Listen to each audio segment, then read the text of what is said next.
Hey everyone, today's guest is singer, songwriter, and guitarist Cory Branan from Memphis, Tennessee. Together we take an in-depth look into the writing, recording, and inspiration behind the song, The Prettiest Waitress in Memphis, taken from Cory's second full-length album from 2006 entitled 12 Songs. The record was self-produced by Cory himself and recorded live off the floor, except for a few guitar and vocal overdubs. You can hear this in the performance. It's loose and has a feel at times that it could fall off the rails at any moment, which only adds to the realness and personal feel of the track. Cory mentioned he tries not to put too much emphasis into what the performance sounds like while recording, but rather how it makes him feel. As with a lot of singer-songwriters, the lyrics are chock full of amazing imagery, and they tell a really awesome story that takes a twist at the end that is, in this case, very uplifting.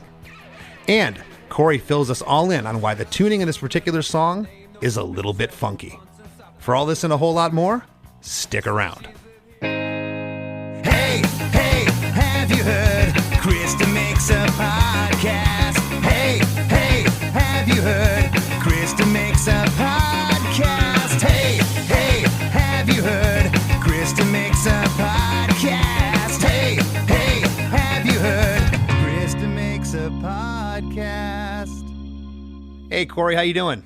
I'm well. Yourself? I'm doing fantastic. Where are you calling in from today? Memphis. Memphis. You're still there. I love Memphis, Tennessee. What a beautiful city. It's a dump, but it's home. Yeah, well, it's a dump in one respect. I'm speaking more of all the times I've gotten the chance to play there and play down on world famous Beale Street. It's always been a blast. Yeah, no, it's rad. We did I did about 7 in Nashville, and I've been back here for 5. I mean, I'm when I left here after my stint of bartending and waiting tables, when I started to tour and stuff, I lived in LA and New York and Austin, but kept trying to find a town sort of like Memphis, kept trying to find something that was still gritty, but had a musical legacy, Yeah, and I'll say your name has kept popping up. We got a Facebook group for the show, and just over and over and over, Cory Branan. People have asked for you, and I had certainly heard of you researching your story. It's incredible. You've been at this now for about 20 years. Yeah, 20 around since '99. 20 and some change. Yeah, and how did that, I'm always kind of marvel at the fact I've only ever played in a band, and I put out a couple solo singles for charity and for some different things, and I go out and play solo shows, and you'd like to think, okay, if my band's good for 1,000 people in X city, that maybe 10% of those people will come out. It's difficult to to get out there as a solo. That equation doesn't work. It's like, why is there only 40 people here tonight? And it's not from an ego standpoint. It's just like, it's tough. I've seen people do the grind. Friends of mine, Chuck Reagan from Hot Water, Laura Jane Grace, all these people, they've embarked, and it's been an uphill grind to get where they're at. I know they've worked incredibly hard. Were you ever in a band prior to embarking solo? No, I mean, well, I played guitar since I was 13. I'm 47 now, so I've been playing. I played in metal bands and punk bands and country bands. Whoever needed a guitar player in Mississippi, I was trying to hold it down since I was 13. I didn't write songs until I was almost 25. And that's when I started doing this. But yeah, I mean, once I started writing my own music and touring, it's been 90% solo. I'll piece a band together if there's festivals or there's a run, that calls for it. I did.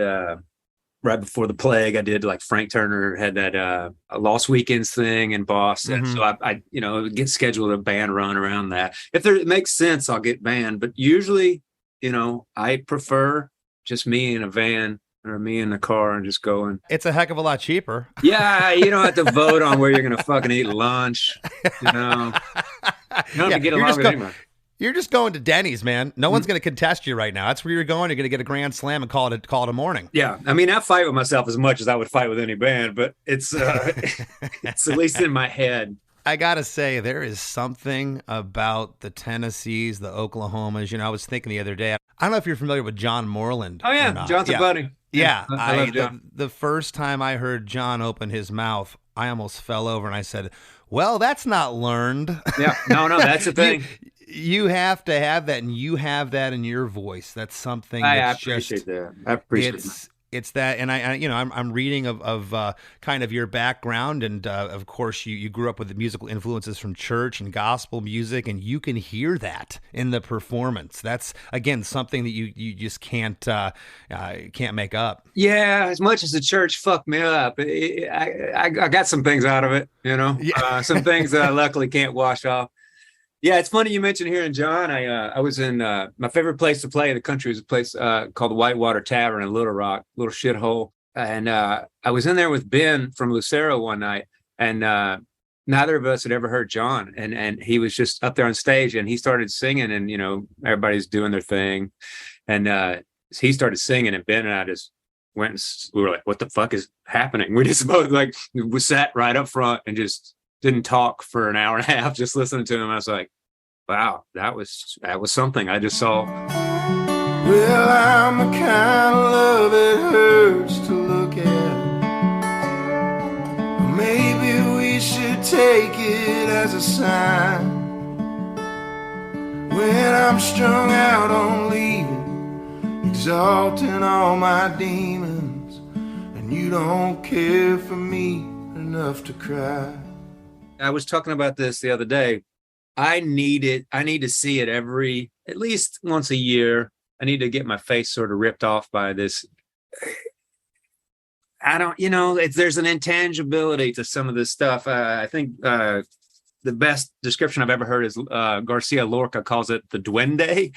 It's like instead of the Western idea of, the muse is going to come down and inspire me, that whole Western idea.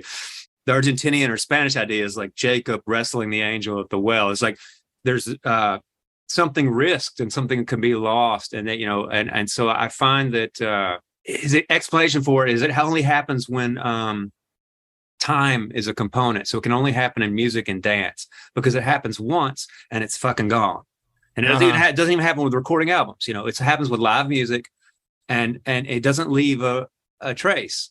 And so there's something that can be, not to get flaky or anything, but it could be kind of transcendent. And I need to find that just, at least once a year to sort of kind of reinvigorate myself. And I remember distinctly seeing Moreland for the first time. I was like, well, that's going to last me at least a year. I was like, that's it right there.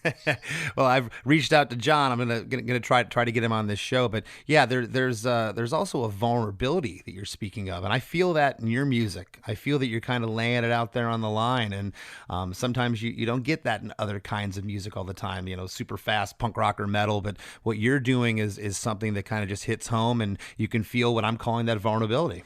Yeah. And for me, it would be, I have to sort of keep myself amused. It would be super fucking boring to me to just play my songs and not change them up all the time and not risk something. If I just to phone it in.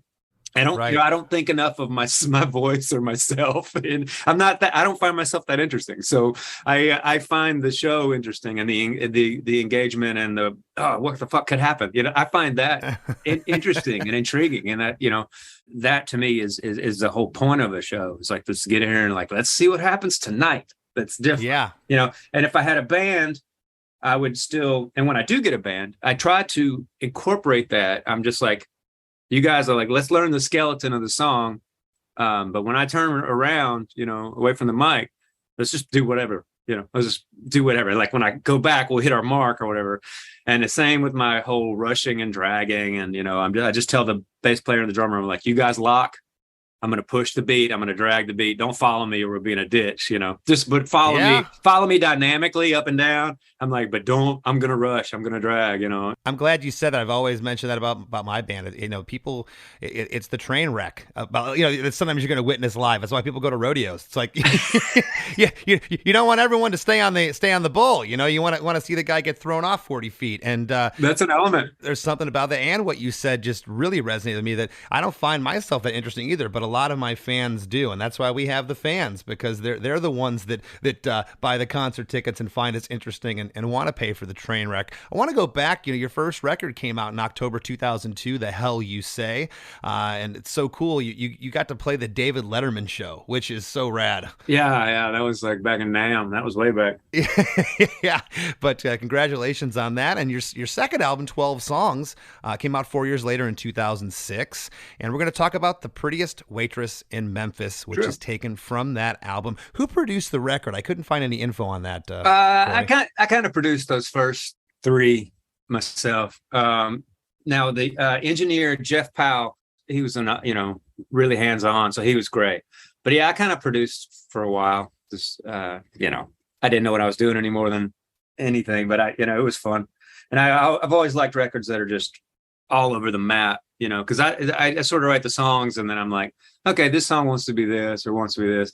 I just sort of let it make up its own mind, because I'm not really beholden to a genre. Again, I don't have a band half the time, so it's like people have to take it at, oh, do I like these lyrics and this melody? They have to sort of take it at face value instead of like, oh, there's a steel guitar. Fuck that. It's country. Mm-hmm. Yeah. Well, I'm glad you said that this is kind of all over the place, especially, kind of how you were producing. Cause I'm glad you said it, cause this track there's a lot of things I want to talk to you about in this that are really intriguing to me. I've really, been listening to this a lot the past couple of days, probably as I do with most of my songs here on the episode, probably 30 or 40 times I've combed through this thing. Oh God, I'm sorry.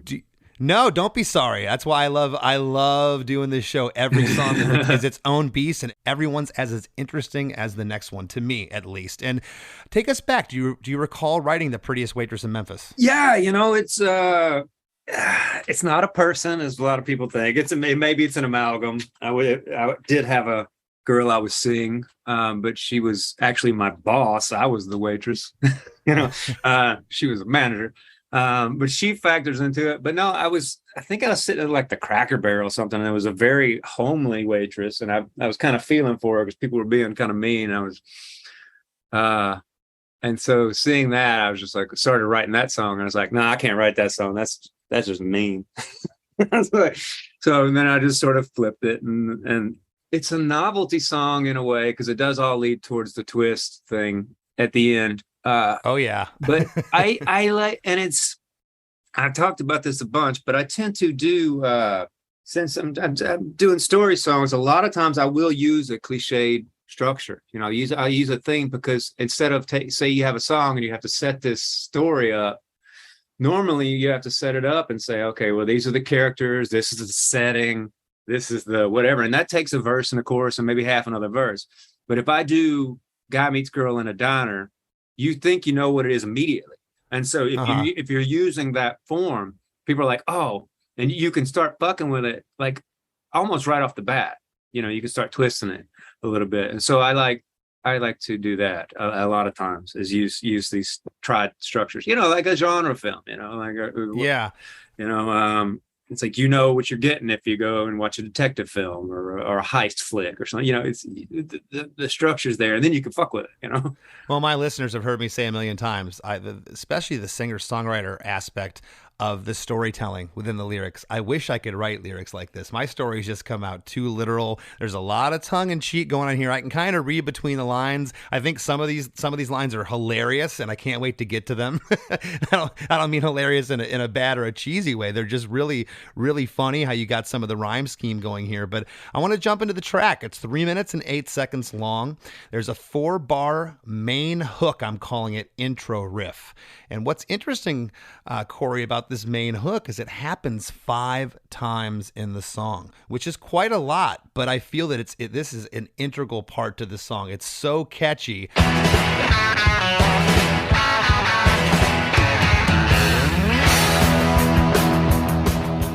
The main riff is the guitar, drums, and bass. The drums are doing some really cool snare rolls at the top, and then it's 4 bars of the guitars kind of just hanging out and ringing over the drums and bass, which basically begin verse number 1. It's kind of a fake out there after the intro. You're waiting for something to happen, and then the vocals finally pop in. Well, there is only one reason I stop in this place. Let me stress it ain't the cuisine. The eggs are all running, the hash browns smell funny, the coffee tastes like gasoline. But there goes the one thing that I've been looking forward to for the last 600 miles. In a slow motion pan, 8 beers in each pan, would tear of heaven in her smile. Well, there is only one reason I stop in this place. Let me stress that it ain't the cuisine.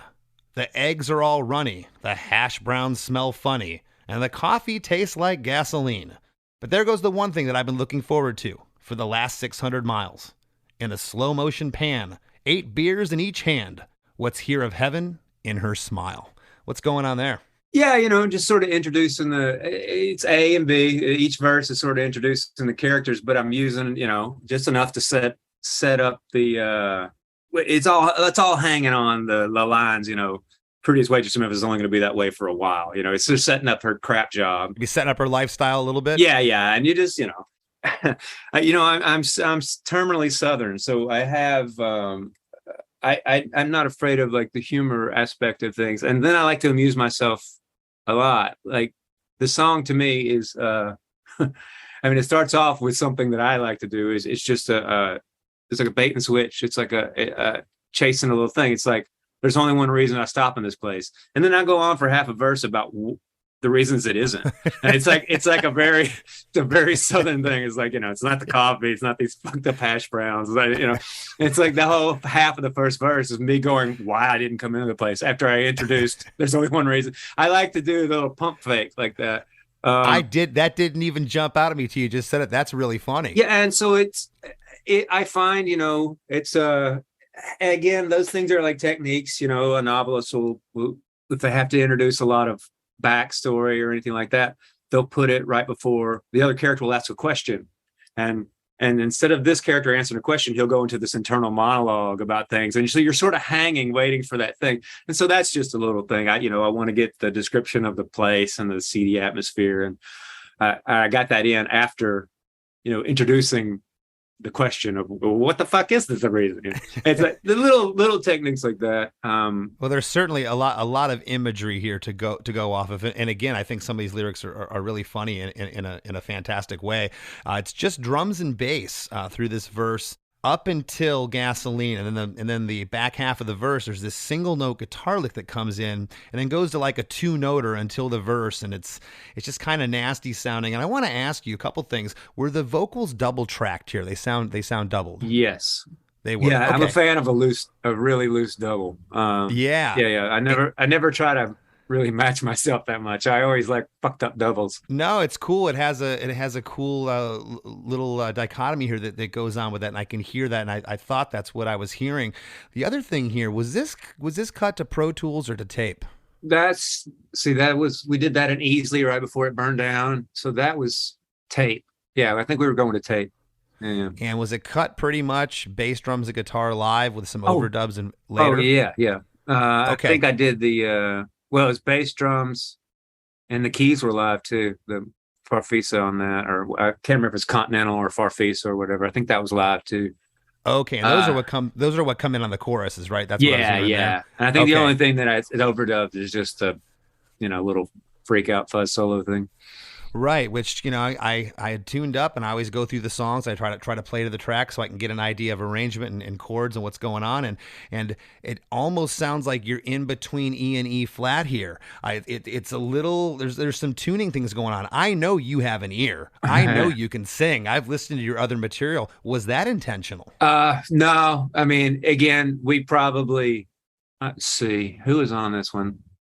It might have been a necessity. We may have had to tune to the Continental or the Farfisa. Maybe one of the keys were a little out or something. That's interesting. And I honestly don't remember. And it also might have been me going, all right, this guitar's in tune enough. Let's go. I'm tuning the bass to it because I didn't give a lot of fucks back then. Well, no, and I think that goes along with what you were saying about the double track vocals. You wanted some looseness to be there. The overdubs in this song, and we're going to get to those. Some of the guitar overdubs and string bending stuff is really nasty sounding. Again, there's that tuning thing going on there, but I think that's what makes the track special. Yeah, that was definitely on purpose. That was supposed to be a noise track. It was fun. Yeah, for sure. Well, we go right into chorus 1. She's the prettiest waitress in Memphis, and I think she's flirting with me. Been reading them specials, extra special. Slip the finger into my sweet tea.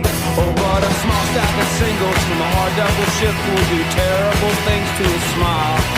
And the prettiest waitress in Memphis knows she's only that way for a while. She's the prettiest waitress in Memphis, and I think she's flirting with me.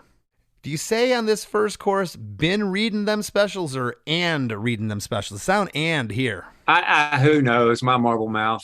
Probably. Okay. Yeah, probably. Ben. Because that's the only difference between chorus 1 and chorus 2 is that line. But we'll just say Ben. We'll keep it the same. Been reading them specials. Extra special. Slipped her finger into my sweet tea. Oh, but a small stack of singles from a hard double shift will do terrible things to a smile. And the prettiest waitress in Memphis knows she's only that way for a while. Yeah, just setting up the bit, setting up the twist at the end, and everything's just still pointing towards it. Everybody's had that double shift when you got the stack of singles. Just little, little clever bits. I don't shy away from that if the song is, I write all kind of different songs, and this song's just like an entertainment song. It's like whatever, it has a little bit of pathos that pays off at the end, but it's sort of setting it up like, just it's pretty light. It's got the lines about the sticking her finger in my sweet tea and shit like that, Just because your most popular song, and a lot of times here on the show, we try to go with a career-defining hit. What's the most popular? Doesn't always mean it's your best song. And again, you have a ton of great songs and material. But what's the reason you feel that your listeners latched onto this particular track? I think it's the payoff at the end, and it's and it's a pretty simple structure. It's not a lot. If there's any layers going on, it's maybe a little bit in the verse, but it's a relatively straightforward, and there are little Easter eggs in the lyrics and the verses. I like to put a little of medicine in the verses here and there, but for the most part, it's a one layer song. The bit at the end, which shouldn't work over and over, tends to work over and over. It just tends to have a payoff. There's I don't know why. Oh no, the last chorus, I love the twist there, and I can't wait to get to it. That to me, once we got to that, I was like, okay, now you kind of get the whole thing. And it's pretty simple. I mean, you can see where it's going. It's not like it's a very sophisticated song, but it's got a thing. And then it doesn't need to be. Yeah. I think when I wrote it, it was more of a. Folks, he's grabbing the guitar. This is getting good. This is getting good. But I think because the riff itself, because we cut it just kind of like Ramones-y, replacements-y, sloppy rock. Yeah. And, but the riff itself is like a. It's like a Mexicali riff. Yeah. It's one of those. That kind of thing, And I think I had written it in, there's only one. Oh, it's just that it ain't cuisine. Eggs are all right. Hash browns smell funny. The coffee tastes like gasoline. Yeah, I might have written it in a, probably more of a Marty Robbins style, I think. And then Interesting. No one dared to ask his business, no one dared to make a slip. The stranger there among them had a big iron on his hip, big iron on his hip. And then I was just truly bored with it. And so I was like, no, let's just make it a rocker. How'd the Farfisa come into play here, Cory? It's the whole... it almost seems like an odd choice for this track. Yeah, I guess when we started raving it up, I'm always just drawn to the Elvis Costello type thing. And, that's sort of inevitable. I'm going to add Elvis into here. I have 4 really different influences that I was hearing in this track. I wrote down the Jam, the Super Suckers, Tom Petty, and Johnny Cash. I'm getting elements of all of that in here in a really cool way. Yeah, the Cash may be the sort of slightly Spanish thing that's in there a little bit. Yeah. Waiting for a reason why I'll spend the rest of my life trying to find. Hey everybody, don't go anywhere. We got more with Cory Branan after a few words from our sponsors. Hey, this is Chris Santos, host of Delirious Nomads, the Blacklight Media podcast, part of the Sound Talent Media Podcast Network. Delirious Nomads is a podcast about all things heavy metal, as well as breakdowns of your favorite combat sports. And me being a chef and all, we'll be riffing on some food talk every week with very special guests from across the globe. Listen and subscribe at soundtalentmedia.com.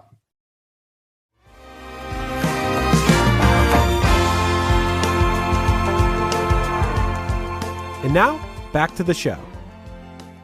Well, here in the chorus, you get the stereo guitars. They come in here with a strumming chords until Memphis, that line. It's only the first first line. She's the prettiest waitress in Memphis. After this, it's 8-note palm muted until the word T, and then the strumming happens for the rest of the chorus. How did that come about? Was that just the way you were playing it, or it's really interesting where you had the strumming mixed with the eighth notes? I like to always, again with the pump fakes, because it's all it's closed off. It's the closed hi-hat, open hi-hat, Ramones thing, but the chorus comes in. She's the prettiest waitress in Memphis, and I'm like, lock it back down right there. It's so good because there's still a story to tell. It's not like it's going straight to the hook. So it's a little bit longer chorus. So I'm like, let's open it up. It's the chorus. Nope, it's like almost like a verse still. And then the back half of the chorus opens up. So it's just like just a necessity to tell stories. It's like if it was just full blast the whole chorus, I don't think it would work. Yeah, it's interesting how you went back and forth. Like I could have seen it starting off maybe palm muted and then going the other way, but this way I think works brilliantly. I love the second half of the chorus, the hand claps, those come in. It just adds this party element. And on reading them specials on that line, there's like this, it almost seems out of time. There's this jarring snare hit. Do you know what I'm talking about? Yeah. Been reading them specials, extra special. That's to lock it back in. Yeah. I guess so, but it's so weird. I listened to it like 30 times. I can't get over if it's musically correct or not. It doesn't matter if it is. It's cool. Yeah, that was Robert Barnett. That's Robert Barnett on drums. Yeah, okay. And he's like, what do you want here? I'm like, just 50s drums meets, like punk drums. I'm like, Wipeout meets, whatever. So he's got the, little, like the crazy little bass fills in there. That one snare there is just tripping me out, man. Like I said, I listened to it. I'm like, what is going on here? It sounds... Every third time it would sound right, and every fourth time it would sound wrong, and then it would flip. Every third time it would sound, I was just going, what is this? But I think it's awesome. You would have to ask him. I imagine it comes from just us not knowing what the fuck we were doing. Because I like to go for that sort of lightning in a bottle thing. And so when I do, these guys didn't have this music. We sat on the floor, and then I write them. I write it, I arrange it. I've got all the parts in my head. I've got I know what want the bass lines to do, and I just hear all these things. That's great. And then I surround myself with better musicians, and I show them the structure. And when they have, when their instincts are better than mine, when they do interesting things, I'm like, yep, that's what it does there. And then so I try to just kind of capture lightning in a bottle. So we had to work these songs up. You've made a career out of that too. Cool. Yeah. Good formula. The actual formula is overqualified, underprepared musicians. That's what I like to get. I'm going to make a t-shirt that says that. I love it. There's a reintro here. It's the same as the top for 4 bars after chorus 1. Then there's 4 more bars of those guitars again, hanging over the bass and drums. And then there's this ugly pick slide that takes us into verse 2. I just love it. It's just got a bunch of fuzz on it.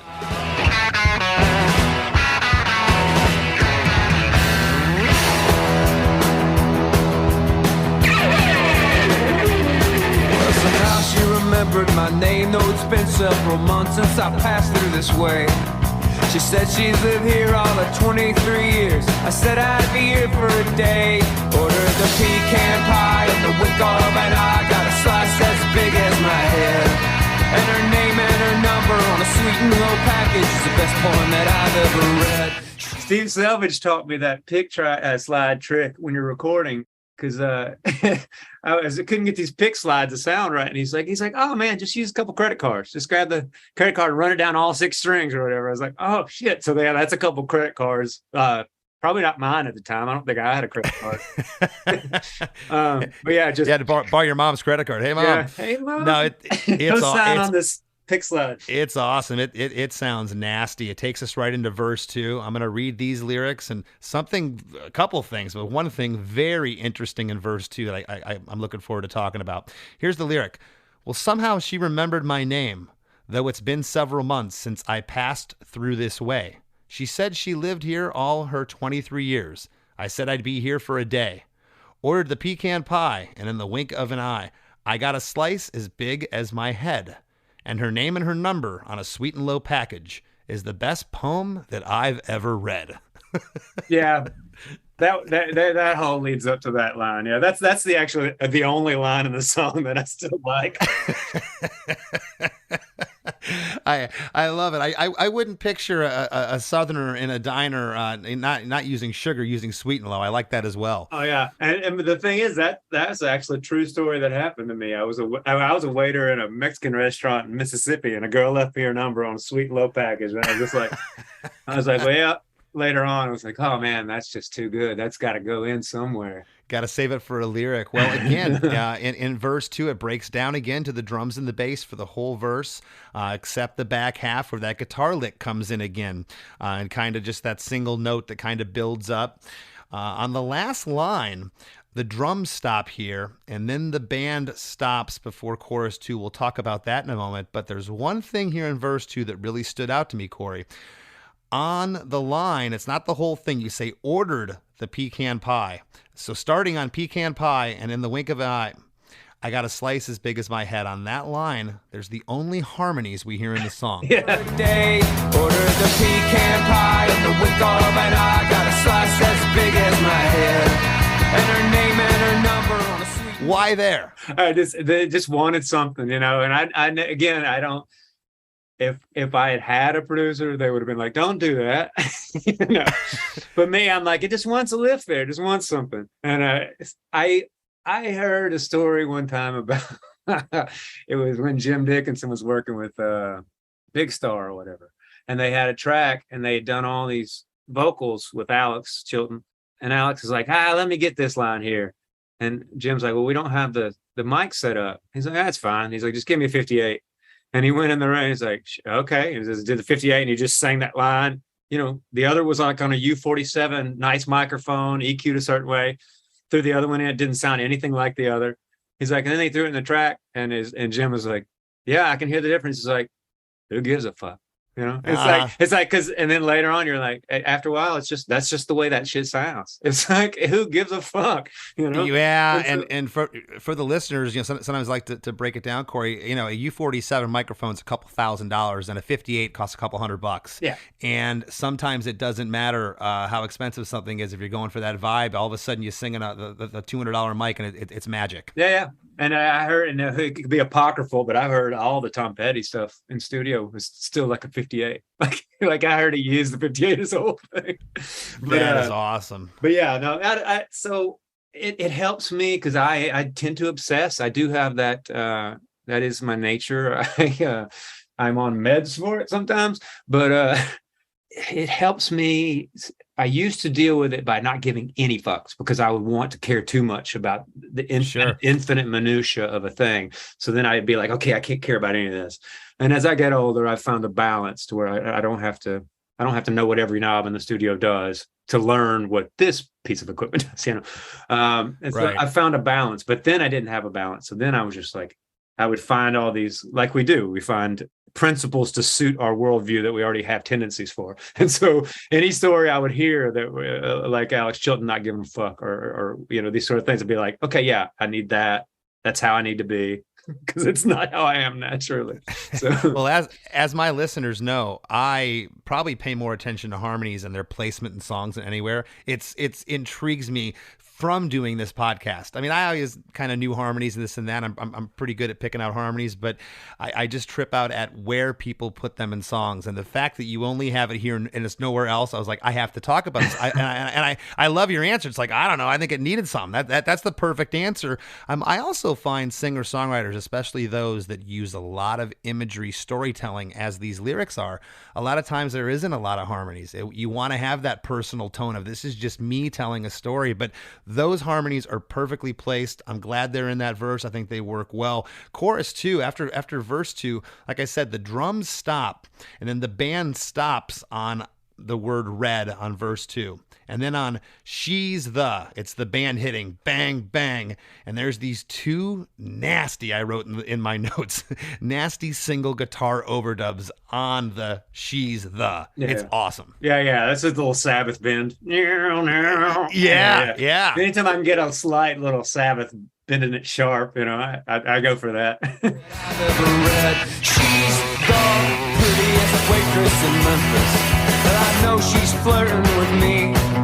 Been reading them specials, extra special. Slipped a finger into my sweet tea. Or brought a small stack of singles from a hard double shift will do terrible things to a smile. And the prettiest waitress in Memphis knows she's only that way for a while. The lyric here in this chorus is the same as chorus 1, which lends itself to being the same, and we're going to find out why when we get to the last chorus. So this one kind of had to be the same. Second half has those hand claps again.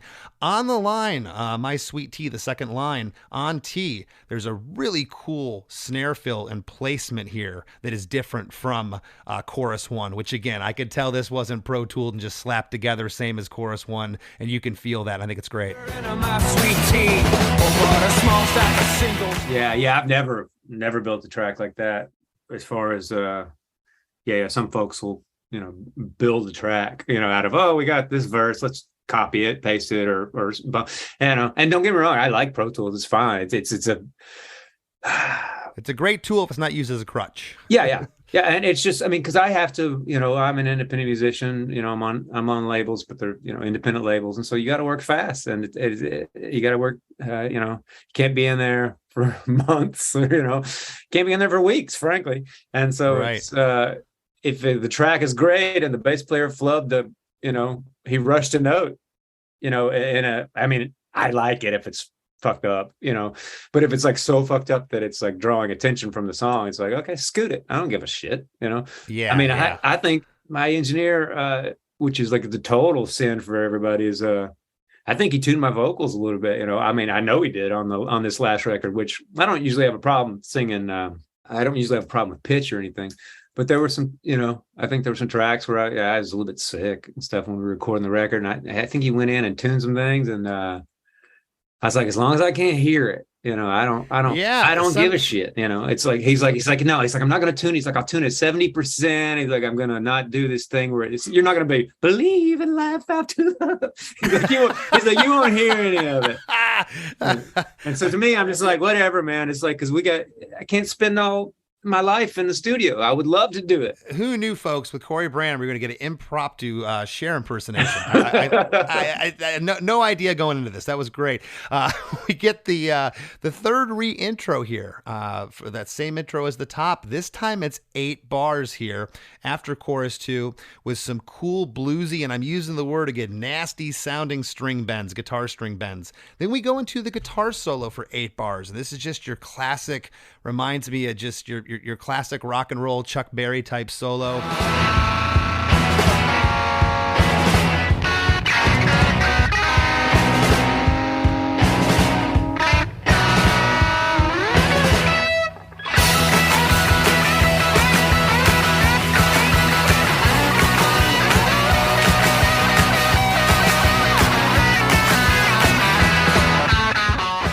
It's a dumbass solo. Yeah, that's what the song wanted, just some dumbass guitar. Yeah, it's a rock and roll solo. It's over the chorus chord progression.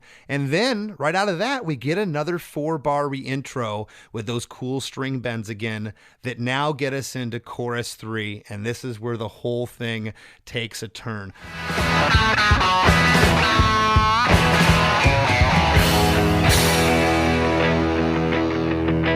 Well, the prettiest waitress in Memphis, she spilled her heart all over me. In a way she was right as I held her that night. She said this'll all change eventually. I love this, how this breaks down here. The lyrics completely change here, but it's broken down to just one guitar playing these kind of chugs almost. It's not really eighth notes. And the lyric is, well, the prettiest waitress in Memphis, she spilled her heart all over me.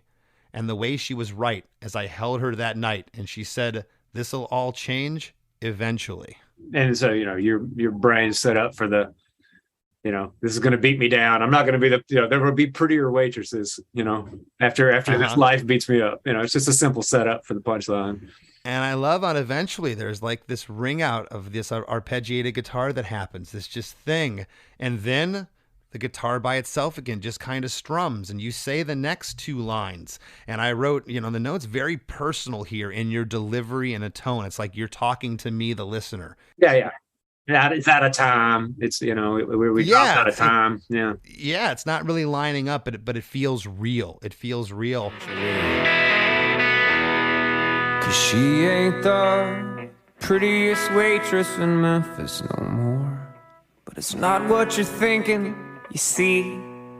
The prettiest waitress in Memphis just quit, and she's leaving Memphis with me. The prettiest ex-waitress in all of Memphis is leaving Memphis with me.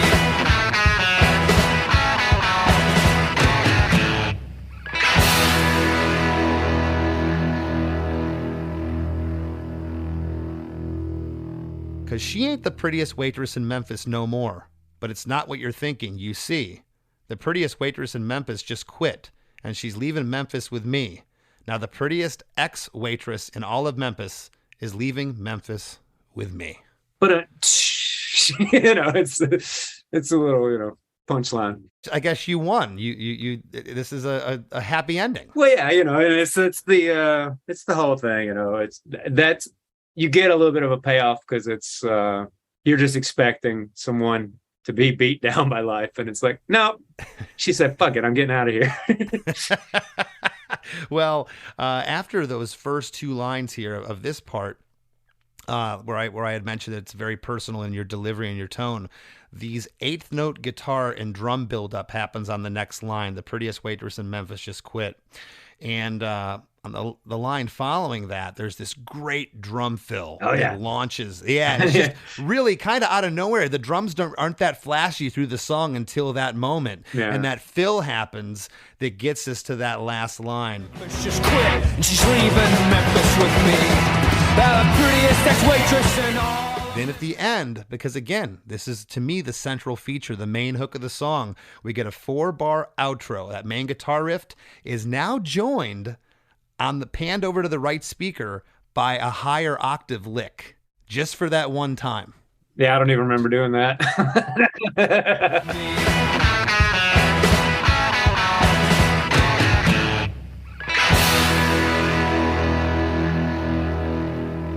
I always say this on the show. I had to listen to it 4 or 5 times and rewind the song. I'm like, why does this sound different than the other ones? I couldn't figure out. I'm like, oh, now I hear it. There's a higher guitar off to the right. Nice. Yeah, that would have been me. I was the only guitar player on that song. I guess, again, it probably just needed something. It's very cool. What did you think after this song was tracked and you're listening back to it? Did you think it was going to resonate how it has with your fans? I know it's hard as songwriters, as musicians to think that, but sometimes we do. Like, man, I think my fans are going to really like this, or was it just another track in the bunch on the album 12 songs? No, I knew it already worked because, it was so long a gap between the first record and the second record, and I had written so many songs. I just couldn't get back in for business. You know how damn business is, and sure, it just couldn't get back in to record. And so I had already road tested all of these songs probably, and so I knew that worked. I knew that the turnaround worked,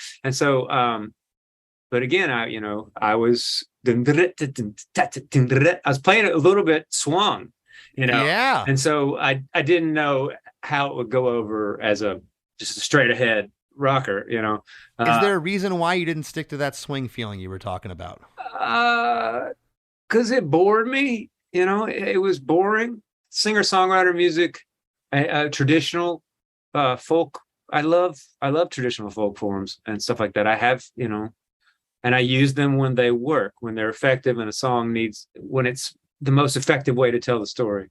And it just wasn't with that. The more spirited way was the way to tell that story, because you don't have the catharsis at the end. It seems like more of a punchline if you're doing it like a singer-songwriter song.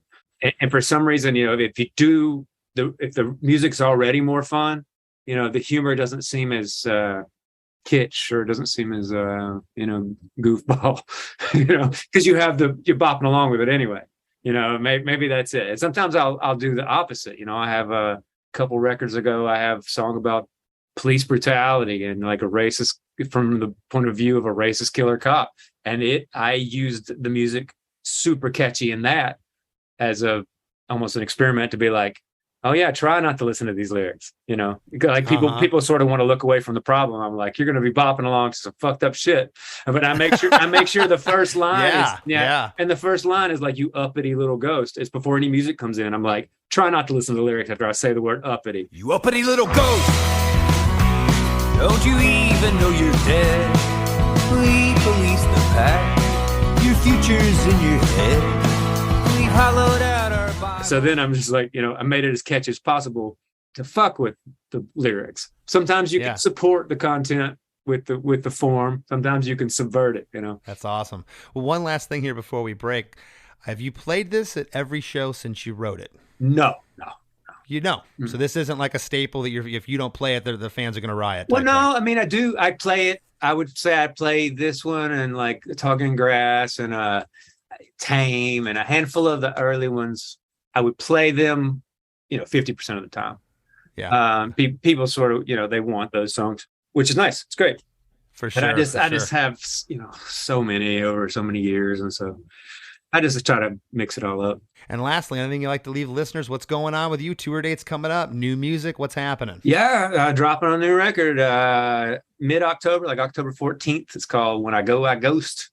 Yeah, and the tour starts then. I go, I don't even know where I go. Northeast, I guess, Southeast, and then Midwest.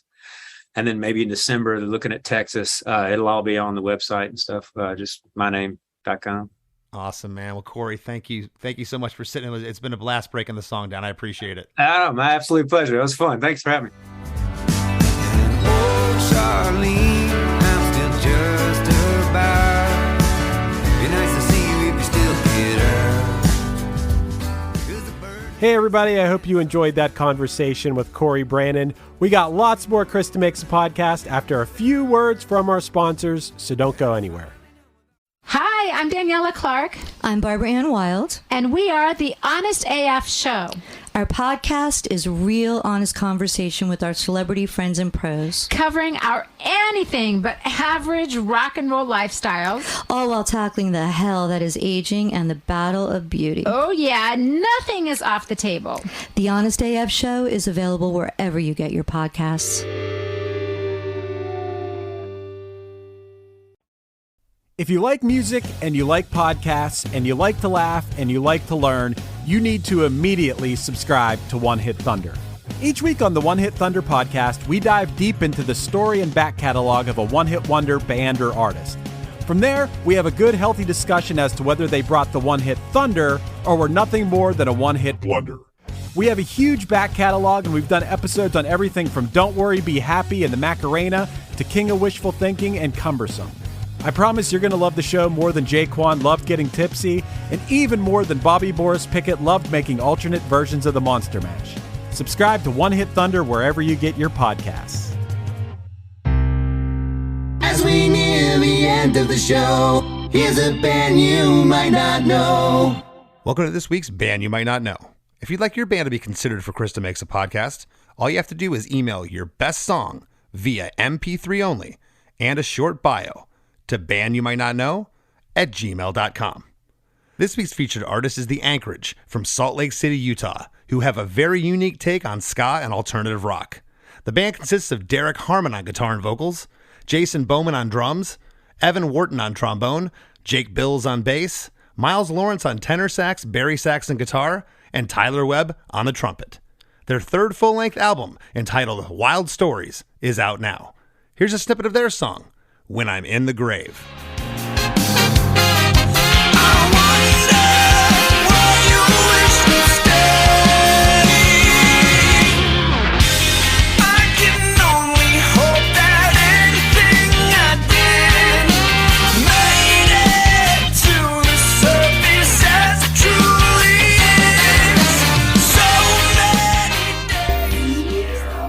The Wrap with Chris and Chris. Man, Chris, just witnessing that conversation, I had so much fun because I could tell how much fun Cory was having. I laughed and you guys were laughing. I thought that was an awesome episode. Yeah, it was interesting a lot of times. And I funny, this last tour I did with Less Than Jake, I had have fans of the podcast come up and be talking to me. And they're like, it's so funny how you can hear at the beginning of interviews, people are a little bit leery or like wondering what's going on, or what is he gonna ask me where I got the band name from for the 500th time, and all of a sudden you start to see their guard go down when they see that we're focusing on the song, and that kind of happened a little bit with Cory. He started really getting into it. It was a blast. I see that so many times where, I'll tell you, Chris, I start getting a little bit anxious when you're like, okay, I'm going to read the first verse, because I don't know how many of the guests have heard the show before or know that they're going to have their lyrics recited back to them. So once you get through the first set of lyrics you read and that person is like, oh, okay, this is how we're going to do this, then I relax a little bit, and then I see the guest relax, and I see the conversation just start to flow from there. And I think this episode was like a perfect example of that. Yeah, he and of course the listeners can't see. I'm always on Zoom with the guest. He lit up from ear to ear, his smile when I started reading that first. He's like, "Oh, this is where we're going with this." Yeah, hey, Chris, I got to tell you, when maybe it was just the inflection that you were reading the lyrics with or something, but when these lyrics from this song are spoken the way you did, it reminded me of a Shel Silverstein poem. And I bet Cory would have taken that as a giant compliment, considering Johnny Cash made a Shel Silverstein poem into a song, Boy Named Sue. So I think that would have been a compliment. Cory, if you're listening to this right now, I mean that as a big compliment. That is funny. One of my first songs that I ever did, wrote with Vinny, was to a Shel Silverstein poem, Where the Sidewalk Ends. Oh, wow. Yeah. I didn't know that. That's amazing. Yeah, and maybe I'll break out the acoustic and play it for everybody one of these days. But yeah, that's really really strange that you put two and two together with that. That's cool. It's funny. I don't want to get too far into this, but Shel Silverstein, when I've been thinking about that recently, I was so into him as a little kid that I feel like he's a big influence on so many things that I like in my sense of humor and everything. I feel like he was such an influence on me that I haven't realized until recently. I'd almost bet anything that Brett Gurewitz listened to a little Shel Silverstein or read his stuff. I bet.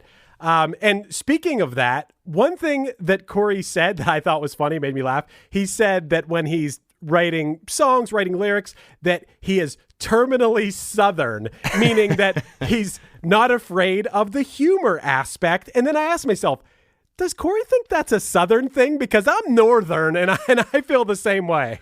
Yeah, I think maybe where he was going with it, Chris, is like the self-deprecating thing, and not taking yourself seriously. And I don't know, as I mentioned earlier in the show, I talked to him just about having that thing. I don't know, it's because he went to church and had that gospel background, but there's something about that twang in his voice. You can't learn that. That's not learned behavior. You either have that or you don't. If I tried to, put out a Cory Branan impersonation, I'd be laughed out of the room. You just can't do that. I would assume that Cory has been speaking and singing the way he has since he could first speak, and since he sang his first song. I would assume that that's something, that's inherent. It's not put on. Not at all. And I just love everything about just his brutal honesty of the track. He's like, we come to think of it, we might have tuned to the Farfisa, which is the keyboard. We might have tuned to that because the tuning's funky. I would tune up my guitar and I just couldn't get into the key with this thing.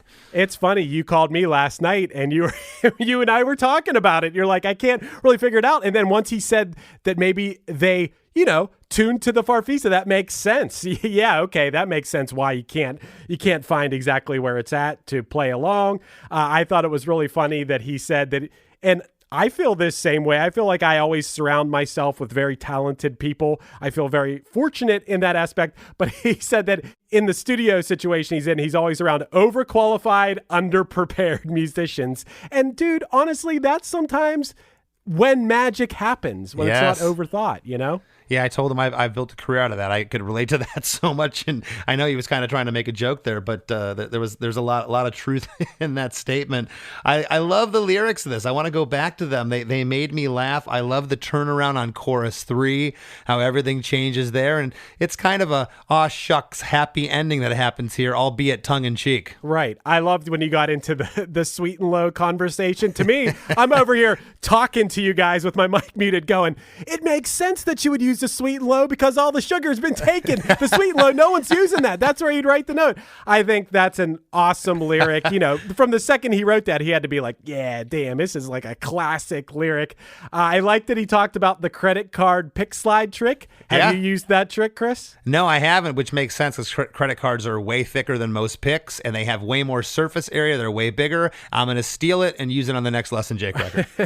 Right. And the one more thing that I wanted to talk about real quick was you guys got into a little bit of microphone talk. Yes. And that's not something, 120 some episodes in the Chris DeMakes podcast, there really hasn't been a lot of talk. And yes, you can use a microphone that's $15,000, or you can use a couple $100 58, or Chris, something else, the mics that you and I are using right now, SM7s, very popular to use on podcasts, but the rumor is, and Chris, I don't know if you know this, and maybe I could be wrong, I've been told this for a long time, but that Michael Jackson used an SM7 on Thriller. That is correct. I have heard it, and it is true. It's a $400 microphone you and I are talking into, which in the grand scheme of things, that is not an expensive microphone. You can get one right now, $399.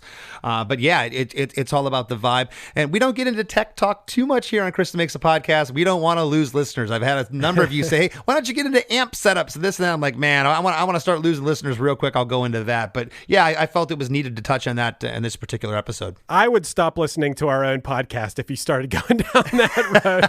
If this turns into I am the least gearhead ever, and this is not the podcast for that. No offense to anyone that's into it. It is cool and interesting to some people, just not to me. But if you like interesting things, Chris, you might want to check out The After Party, which is our bonus podcast that you get if you're part of the Chris DeMakes a Podcast supporting cast. That's right. Go to chrisdemakes.com. You can sign up for the price of a cup of coffee or 2 a month. You can get bonus episodes of Chris DeMakes a Podcast called The After Party with Chris and myself. It's a lot of fun. And if you haven't already, please, I stress, tell people about it. If you don't have a Facebook account, make a burner one, make a fake one. Go join the Chris DeMakes a Podcast Facebook page. Over 4,000 members. I think we have like 4,200 members and counting now, Chris. It's ever growing. Amazing discussions in there. We learn so much from you, the listeners. We love your feedback. And also, please give me a follow on Instagram at @LessThanChrisD. I'd love to have a follow. Want to thank this week's guest, Cory Branan, and we'll see you next week. Hello out there. Yes, hello out there, everyone. I'm Hal Schwartz. And I'm Flynn McLean.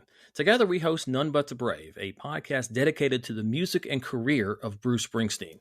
Bruce and E Street Band are on tour right now for the first time in 6 years, and we're taking a detailed look at what's happening on stage in our bi-weekly episodes.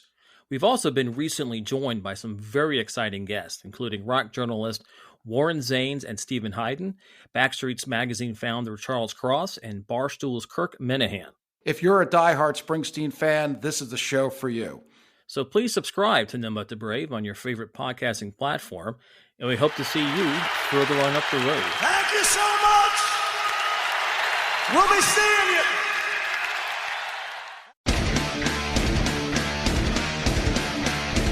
Hey there, I am Johnny Christ from Avenged Sevenfold, and I've got a podcast called Drinks with Johnny you're going to want to check out.